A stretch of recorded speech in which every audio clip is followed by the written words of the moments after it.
ठाण्याच्या घोडबंदर रोडवरील Greenland cooperative housing सोसायटीचे नागरिक गटाराच्या दुर्गंधी आणि घाण पाण्यानं त्रस्त झालेत. तर TMC building Greenland cooperative housing society गटाराच्या चॉकअपमुळे नागरिक हैराण झालेत. समाजसेविका अर्चना पाटील यांनी अनेक वेळेला लेखी तक्रारी दिल्यानंतरही माजिवडा मानपाडा प्रभाग समिती मुख्य स्वच्छता निरीक्षकांद्वारे कुठलीच कारवाई करत नसल्याचं सांगितलं. 15 दिवसात ओवळा येथील रस्त्यावर कचऱ्याची समस्या आणि मोठा नाला सफाई न केल्यास आंदोलनाचा पवित्रा घेणार असल्याचा इशारा अर्चना पाटील यांनी दिलाय.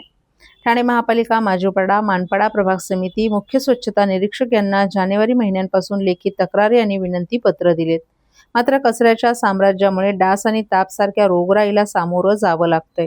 रस्त्यावर पसरणारा कचरा आणि दुर्गंधीमुळे अस्वच्छता, पावसाळ्यात कचऱ्यामुळे रस्त्यावर पाणी साचणे आणि वाहतूक अडथळे हे अनेक वर्ष भोगणाऱ्या रहिवाशांना दिलासा मिळावा म्हणून समाजसेविका अर्चना पाटील यांनी पालिका प्रशासनाचा पाठपुरावा केला आहे.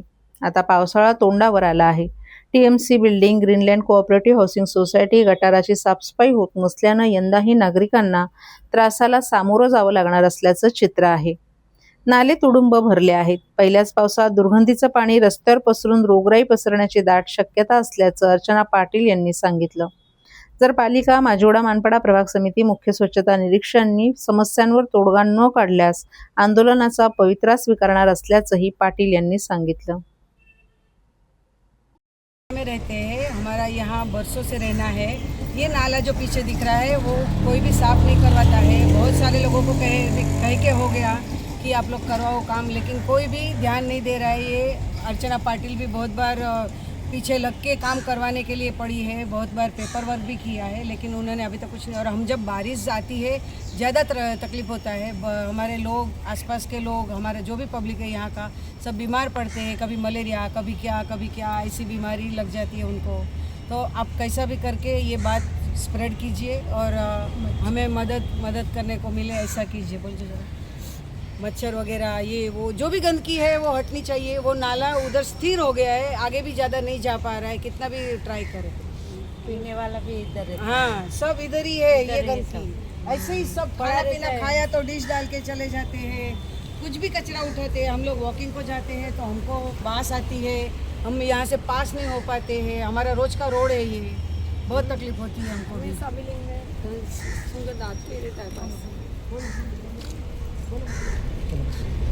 प्रभावाखाली येतात मोगरपाडा, कोलीवाडा, वडवली हा नाला तिकडनं येतो. पूर्ण 2-3 वर्ष झालं तो साफच होत नाही ना, साफ कोण करतही नाही. प्रशासनाला मी लेटर दिले तरीही त्यांचं काही त्यांना जाग अजून येत नाही आहे. किती वर्ष झाले मी लेटर देते, काही त्यांचं बोलणं नाही. किती कचरा वगैरे तुम्ही बघू शकता, कचरा वगैरे किती आहे.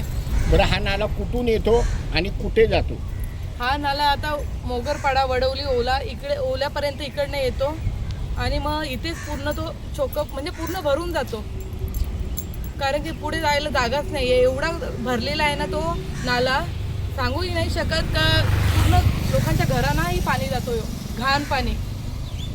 बरं, या नाल्याच्या भरल्यामुळे पावसाळ्याच्या दरम्यान येथील नागरिकांच्या आरोग्यावर काय परिणाम होतात? त्या संदर्भात तक्रारी तुमच्याकडे लोकांच्या आलेल्या आहेत का? आणि तुम्ही प्रशासनाकडे याचा काय पाठपुरावा करणार? प्रशासनाला मी एवढंच माझी मागणी आहे का एक महिन्या हा नाला साफ करून द्या, 1 हप्त्यामध्ये करून द्या हा नाला साफ. कारण की मी वारंवार सांगून सुद्धाही हा नाला साफ होत नाही. मी पण 1-2 वेळा हा नाला साफ करून घेतलेला आहे, तरी पण साफ होत नाही आहे. आणि त्याच्यामुळे लोकांच्या भरपूर तब्येती बिघडतात. ही सोबत बिल्डिंग आहे, त्यांचीही सुद्धा मला कंप्लेंट आलेली आहे का मॅडम हा साफ करा, आमच्या मुलांना ताप येतो, त्याच्यामुळे खोकला वगैरे शरीराशी पूर्ण आम्हाला त्रास होतो. या नाल्याच्या त्रासाबाबत तुम्ही स्थानिक जे नगरसेवक आहेत, लोकप्रतिनिधी आहेत, त्यांच्याशी संपर्क केला का? त्यांना ही जी समस्या आहे त्यापासून अवगत केलं का? मी समाजसेविका म्हणून मी स्वतःनी सर्व जनतेसाठी मी स्वतः उभी आहे आणि जेवढं मी लेटर देता येईल तेवढं मी प्रशासनाला दिलं आहे. माझं नाव अर्चना भूषण पाटील, समाजसेविका, प्रभाग क्रमांक 1.